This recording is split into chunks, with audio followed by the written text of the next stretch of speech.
Welcome to the City of Tehachapi Newscast. I'm Key Budge. I'm Maya Acosta. Maya, we've got so many things going on. We just finished the month of May. We're in June. Oh my gosh. I mean, between the capital projects, the work that's going to go on with new asphalt and things and infrastructure improvements, but I think the community really seems to know summer as event season. Yes, we have so much going on, especially just here throughout the month of June, kicking off this week, which I think everybody's especially excited for, is the Tehachapi Farmers Market. And joining us today in studio is Jessica Garner, our market manager. So, Jessica, how many vendors are we expecting this year? We are expecting 39 vendors this year, ranging from farmers to craft vendors and all sorts of foods. So we've got lots of returners, but we've also got some new vendors to highlight this year. Yes, we have someone that's selling acai bowls, some bread vendors, all sorts of goodies, lots of different tasty drinks this year as well. I am excited for that. And of course, we have our local farmers bringing in all sorts of fresh produce. But we have music going on, live music every market. Can you tell us some of those musicians that we have on deck? Yeah, so we have Tom Carlson, Matthew Maldonado, Grandpa and the Roadkill, which is a new one this year, Christian Parker, Cheryl Bain, Allison Reynolds, just to name quite a few of them. So lots of our local favorites, some people that you might have seen at wineries or breweries, but we're bringing them downtown to help add to the ambiance that we have here for the farmers market. So we're looking forward to it. It's kicking off again Thursday from 4 to 7 p.m. and it will run all through summer until August 14th every Thursday. You actually are going to have a little twist this year where you're going to have a couple of rotating vendors. So each week you come, it'll have a little bit of a different look and feel. Yes, yeah, we have a few vendor booths that will be rotating different craft vendors and different community partners. And then something this year, Jessica, the entertainment zone. And that's something that's new, thanks to the state of California changing some laws. We have designated an area and we'll be able to feature beer and wine consumption back at the farmers market and other special events. And we've got a few businesses and we've got more from that with Corey Costello. Yes, let's hear from Corey. So the entertainment zone allows for consumption of alcohol during special events inside the entertainment zone area. However, it is not an open container free-for-all, but you must purchase it from one of the establishments inside the entertainment zone that's opted in. You'll be given a wristband and your alcohol will be served in a plastic cup so you can go outside and join the festivities. So the entertainment zone runs from Curry east to Robinson and from Tehachapi Boulevard north to F Street and just beyond kind of the alley behind F in order to get some of those businesses that are right along F Street into the entertainment zone as well. Now, if hearing from our market manager and learning more about the entertainment zone hasn't quite convinced you, here's a look at our farmers market movie trailer that might just do the trick. Coming soon to a downtown near you, the Tehachapi Farmers Market. Fresh produce, unique treats, grab-and-go food, and handcrafted goods. Live music from talented local musicians and games for kids of all ages. Mix and mingle with your neighbors and enjoy beautiful downtown Tehachapi. The Tehachapi Farmers Market, premiering Thursday, June 5th from 4 to 7 p.m. on Green Street. An event you won't want to miss. Maya, the entertainment zone is not only for farmers market. We're also going to utilize this for the Green Street Get Down, Apple Festival, and if we have a special event that we think that alcohol would be okay at the event, we can incorporate it. There's also the chamber hosts the Thunder on the Mountain, which have been approved. So we go to the city council.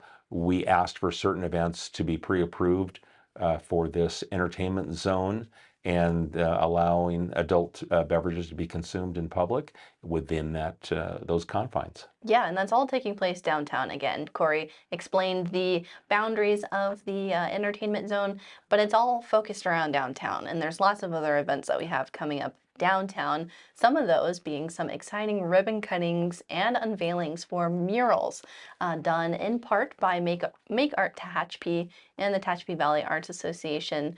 On June 4th, we have the monolith mural unveiling that'll take place in the morning, and it'll show the rich history of the cement plant here in Tehachapi.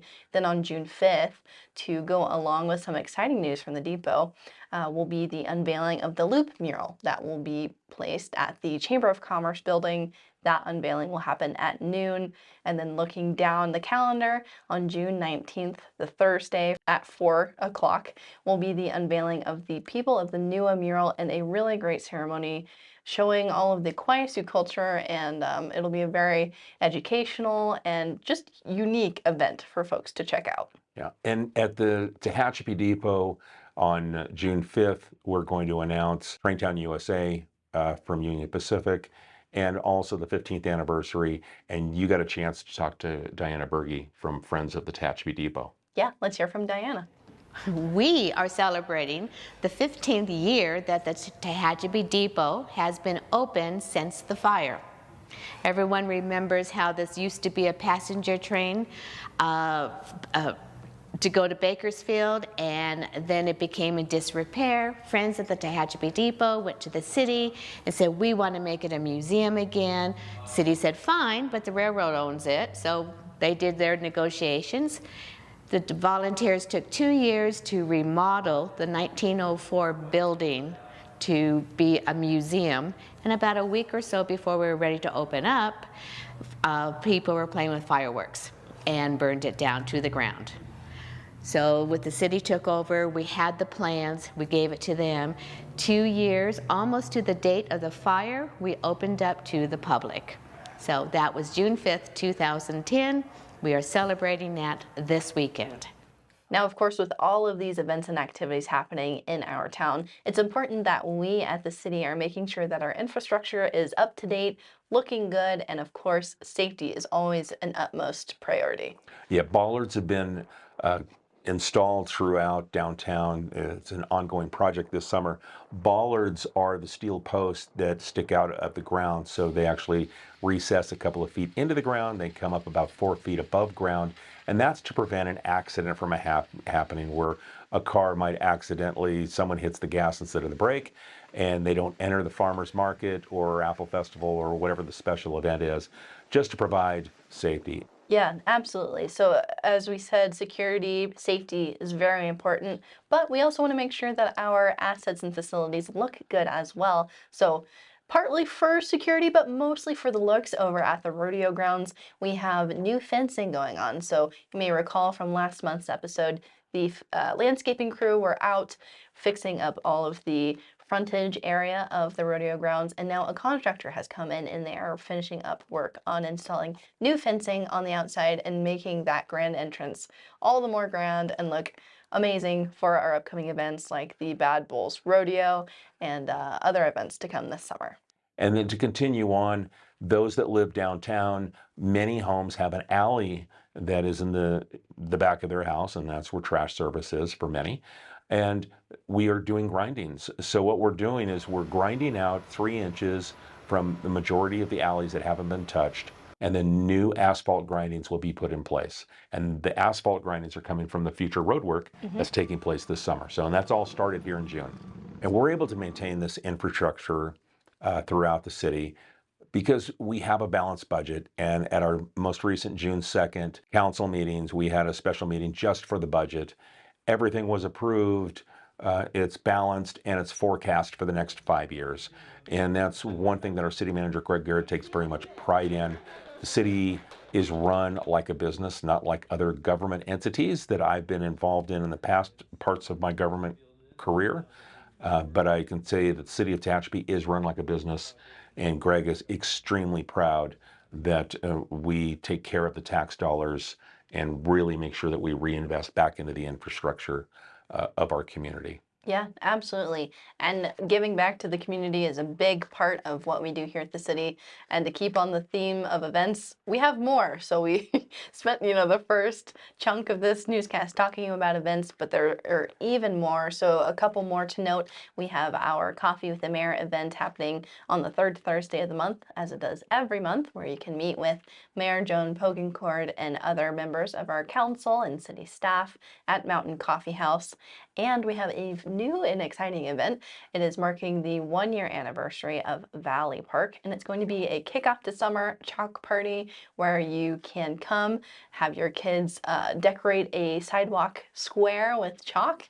The chalk will be provided, and you can sign up to be part of the TVAA's Chalk Festival later on in the summer as well, and play some soccer at the five-a-side soccer field with our police officers and other members of your community. So that is an exciting event that we are gearing up for as well. Yeah, there's so much that's packed into this summer. We've been working on it for months. It's here. We're excited. It's going to be a great time in the community to come to downtown.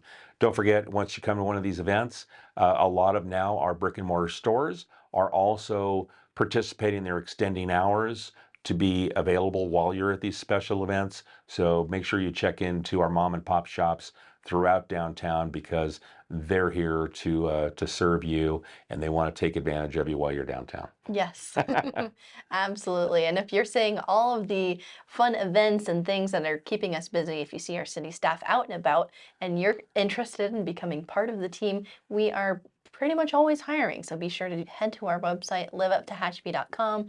There's a handy jobs tab that'll take you to governmentjobs.com. You can sign up for alerts to be notified whenever there's a new job opening.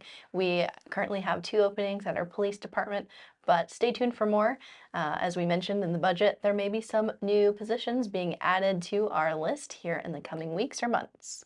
Yeah, we appreciate the time you spend with us here at City of Tehachapi, whether it be on Tehachapod, following our social media, or watching our City of Tehachapi newscast. Yes, Keith, thanks so much. Thanks, Maya.